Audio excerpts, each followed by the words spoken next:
Mr. Darshan Singh, Chairman, Board of Trustees of Welhams Boys School, Mrs. Sangeeta Kane, respected Principal, all the Generals, Admirals and Air Marshals present here, boys and girls. Mr. Darshan Singh spoke about stars sitting on the sofas, but to my mind all the stars are out there. All of you young people who are going to be tomorrow's Indian citizens and leaders, you are the stars of today, not us here. Let me start by expressing my sentiments at having met for the first time two awardees of the Param Vir Chakra. My wife and I feel honored and greatly inspired by meeting Honorary Captain Yogendra Yadav and Subedar Major Sanjay Kumar. आप दोनों से मिलके हमको बहुत खुशी हुई. आप दोनों को बहुत बहुत बधाई और धन्यवाद इस पूरे देश का. Thank you. Let me thank Mr. Darshan Singh, the principal and the organizers of this seminar for having invited me. It's a privilege for me as a veteran to be here this morning amongst this great audience. This is also an appropriate time for me to express my personal gratitude to Mr. Darshan Singh for having conceived, nurtured and implemented this great initiative of organizing a military history seminar, which the rest of the country unfortunately had for many years ignored. I'll talk more about that. So, Darshan, thank you very much. I speak on behalf of the military fraternity, both serving and retired, I hope, in expressing our deep appreciation and gratitude to you for having organized this seminar. In Mr. Darshan Singh, as your chairman of your board, you have a real gem, because I have served in the board of this school for a few years, and it was always inspiring to hear him speak his mind. He doesn't think on normal lines like all of the rest of us. He's always thinking ahead, thinking in an inspired manner. So I think you should all be grateful that the destiny of this school is being guided by a person like Mr. Darshan Singh, who's a very inspiring personality, a great thinker, and the school has a great future. Now, in spite of what was said by Mr. Darshan Singh, I'm sure there are a few young people here who are wondering, why are we going to spend 2 days listening to old fogies hold forth from here, or why do we have to meet these people? Well, give me a few minutes to explain the rationale. But before I start all that, let me quote to you a Spanish philosopher called George Santayana, who had said many years ago, he said, those who do not read history are doomed to repeat it. Quite clear what he said. Then another American author called Mark Twain, he said something slightly different. He said, history may not repeat itself, but it often rhymes. So what they are trying to say is that you need not follow history blindly, because things don't happen over and over again, but there are a lot of similarities. Human behavior remains the same. So do follow history. So I would urge you to remember these lines, because as Indians, as a nation and as a civilization, we have been truly and sadly remiss in not paying enough attention both to the writing of history and, equally important, to the reading of history. And military history has been a big sufferer for reasons which are not clear at all. As Mr. Darshan Singh said, other countries take a lot of pride, but we did not even have a war memorial till a few years ago. We had a magnificent war memorial in Delhi. It's called Gateway of India, India Gate. But that memorial is dedicated to soldiers who fought in the Afghan wars in the First World War, not to our people who fought for free India. So that is the kind of that's the state of affairs. So let me go a little bit into history at the risk of boring you, but I'm sure it's not something that you read in books that I'm going to talk about. Now, throughout our ancient past, an endless stream of invaders came over the mountains through the passes, Hindu Kush mountain range, etc. It all started in the 6th century BC, before Christ, by the Persians. The Persian king Cyrus sent his armies across to India. Then they were followed by the Persians, then came the Arabs, then came the Mongols, Afghans, Mughals and so on. So there has been a series of invasions, because the Indo-Gangetic plain, about which you read in your geography, was a very rich area full of fertile land and a lot of money available and so on. So these invaders came. But many of these invaders stayed back and they were absorbed by the rich culture, Indian culture, and they became Indians. So today, in many of our DNAs, you'll find Greek, Persian DNA, etc. So we are all Indians here. But in the 15th century, early 15th century, a different phenomenon started. We started getting invaders from a different direction, from Europe. And these invaders came by sea. And they crossed our shores. India, as you know, is a peninsula surrounded by the sea on three sides. So these people came by sea. And to our bad luck, at that point in our history, we had no navy, no ruler with a vision of maritime, that a ruler who could imagine that we would also get invasion from over our coast. And that is really sad and ironic, because for 2,000 or 3,000 years before that, India was a great maritime power. It is coming out now slowly. There's an English author called William Dalrymple, which some of you may come across. He's written a new book. And in that book, he says quite clearly that it was not China, as everybody believes, but it was India. And Indian sailors who went across the seas to the west. They went as far as the Mediterranean, the Red Sea, the Persian Gulf, to countries like Rome, Mesopotamia, Persia, and so on, and traded with them thousands of years before Christ. And to our west, brave Indian sailors went across the stormy Bay of Bengal as far as through Indonesia, Malaya, Cambodia, Siam, as far as Japan, to take culture, religion, architecture. So all this went by sea. So we were a great sea power up to a certain point of time. And that point of time was the 10th, 11th century AD, after Christ. At that point of time, one of the greatest sea powers in the world was in India, the Chola dynasty in South India. They ruled a major chunk of South India. The Chola dynasty had a great maritime power, a navy, and they went to war with another power across the seas, which was the Sri Vijay Empire, Indonesian empire based in Sumatra. So the Cholas and the Sri Vijayas fought a huge war, great war at sea. The Cholas were victorious. They took the Sri Vijaya king prisoner and they prevailed. But the sad part was that in this lengthy war, we lost our maritime superiority and India's sea power declined. The Arabs came and took over.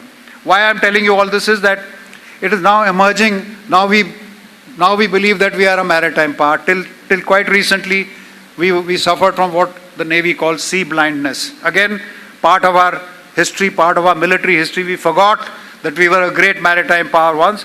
And why I'm emphasizing this is because we did not believe in maritime power. We did not have an adequate naval force.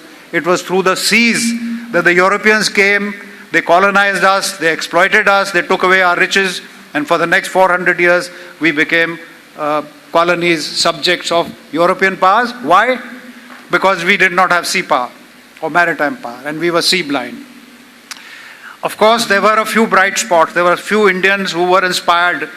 People like the Samudri of Zamarin. He's called the Zamarin of Calicut. He's called the Zamarin. Then he had sea captains of a clan called the Kunjali Marakars. That was in the 14th, 15th century. Then they were followed by a Maratha admiral called Kanoji Angre. So they were the odd bright spots, but overall we forgot that we were a maritime power and we lost our freedom, our sovereignty to European powers because of this amnesia. Coming then to the colonial era. The colonial era where we were ruled in parts by the British, by the French, somewhere by the Dutch and so on. There were continuous conflicts between the Europeans and Indian rulers. The Europeans came as trading companies under the pretext that they wanted to do business and go away. But actually, they wanted control of our land, of our country, which they did. They fought wars with our Indian rulers. So continuously between the Europeans and the Indian rulers, whether it was the Sikhs, the Marathas, the Mysoreans, the Manipuris, there were battles. There were two Sikh wars, there were 4 Maratha wars, Karnataka wars and so on, about which you will read. But we were continuously at war. So Our land, our ancient land, our colonial time, we have seen conflict, we have seen wars. We won some wars, we lost some wars. The reasons, of course, are complex.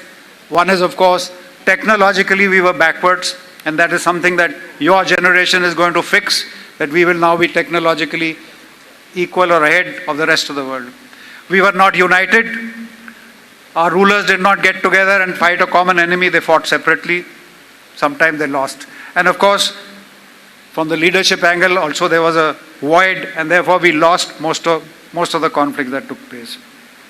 Therefore, against the background of what I'm saying is, the study of our country's military history offers us a valuable tool for understanding the past, influencing our present, remembering what happened in the past. Let's not do that again. Let's sort it out. Let's remain united. Let's not divide the country, because when we were divided, we lost.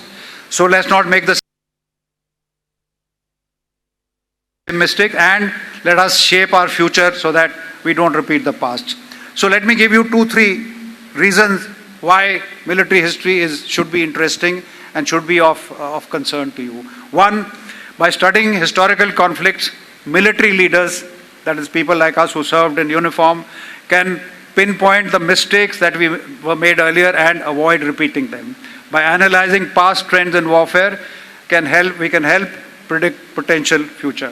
For our civilian leaders, the politicians, the statesmen who actually decide when to fight a war and how to fight a war. People in uniform only execute what we are told by our political leadership. For them, military history should foster critical thinking. They should analyze. They should also analyze the past and understand why nations go to war, and if they do go to war, how a war is best fought, what kind of aims you should follow.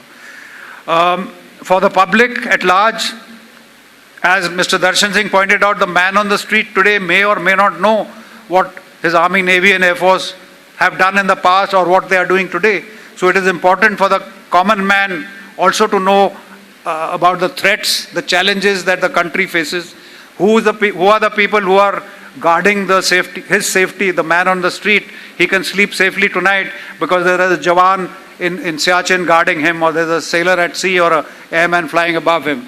So for the common man also it is important to know about history. And as for you, the world is your oyster. You can become anything you want after you leave schools: lawyer, engineer, doctor, businessman, whatever. But do remember, the armed forces is a very honorable and respectable and adventurous career awaits you if you should decide to join the armed forces. Just 3 days ago, we saw off 2 young lady officers, young girls from Goa. These 2 girls are going to go on a voyage in a small boat, just the 2 of them. They are going to circumnavigate the whole world.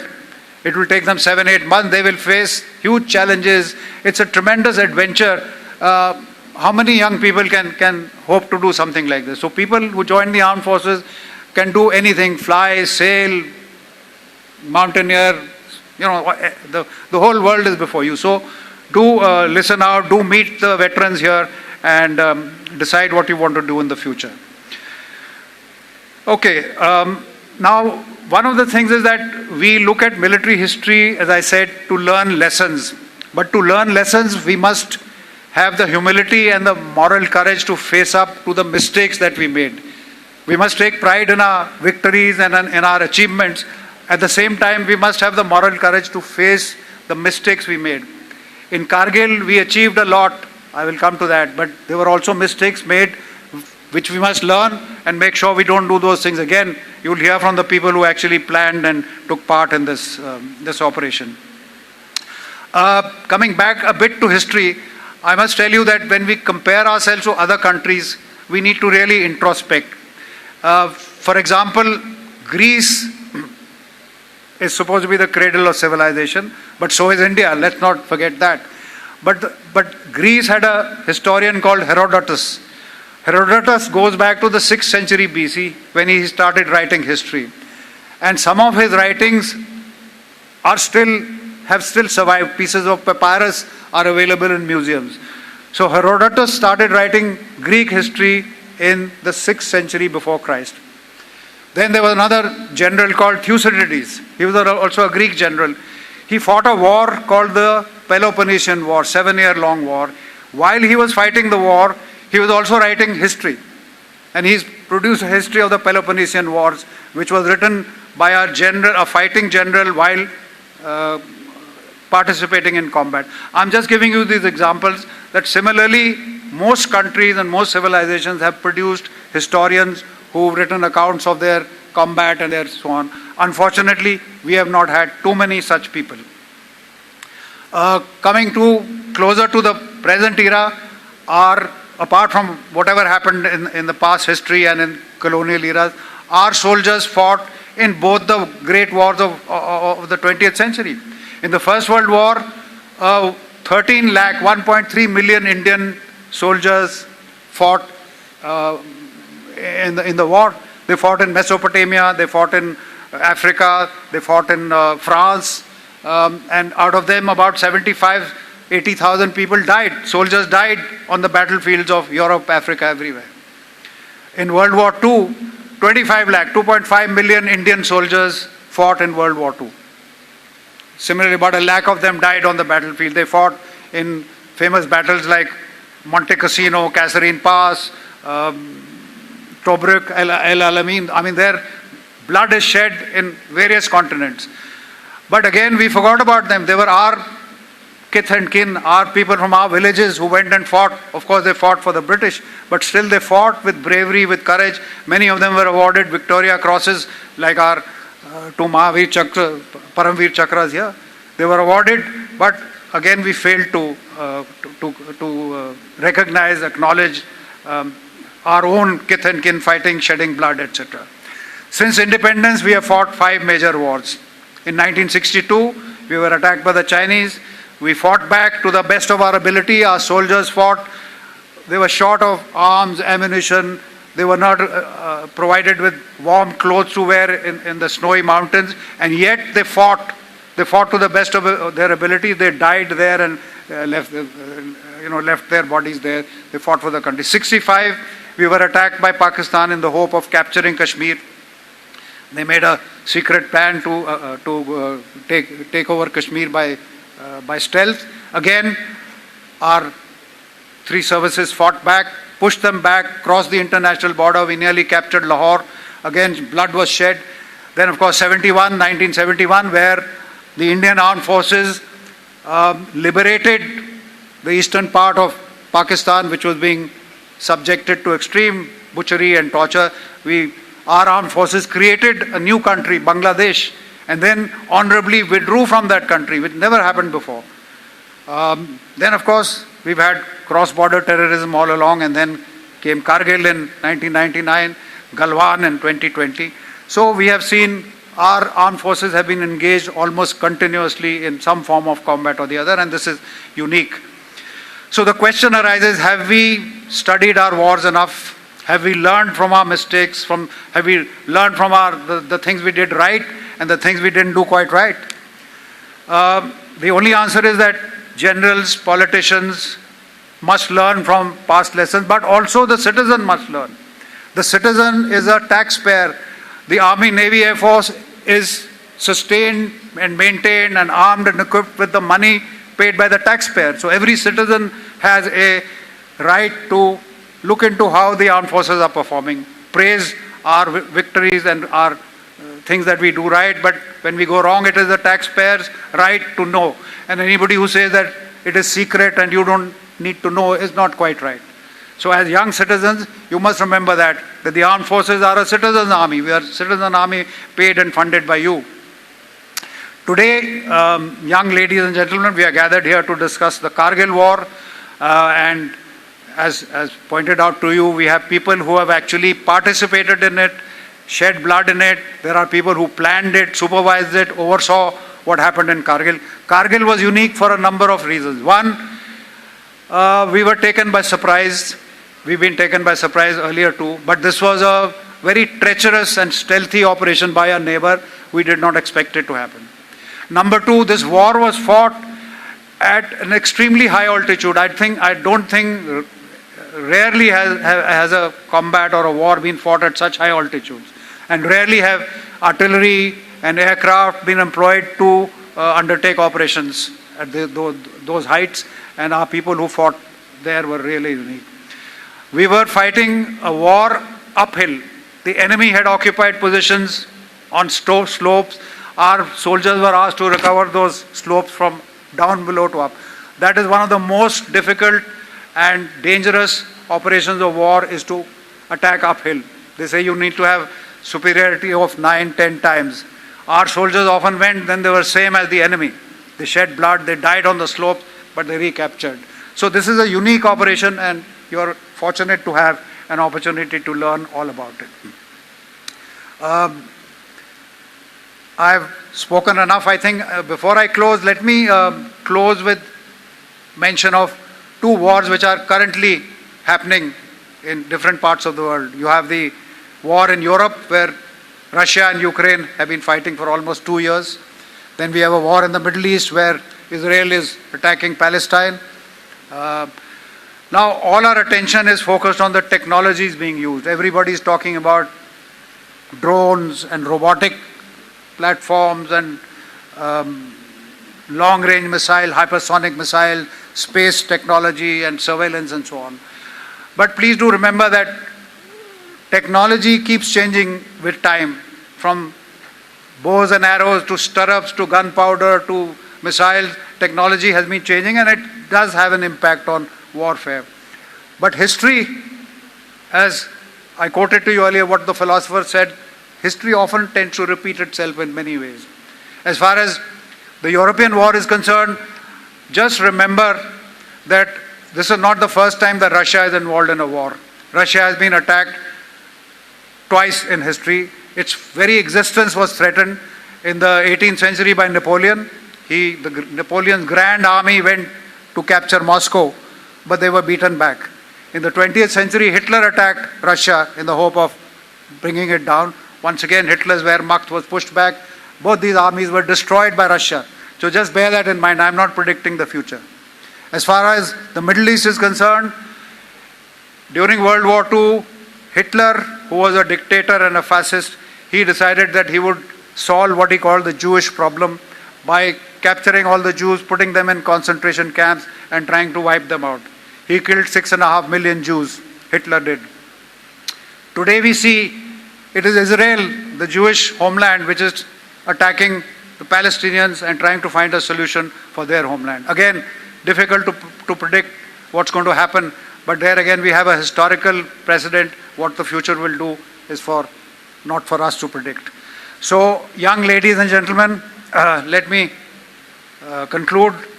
I assure you that the next 2 days are going to be exciting, interesting, and very educational for you. So please, I encourage you to listen carefully, question the speakers if you wish to, interact with them, talk to them, and learn as much as you can.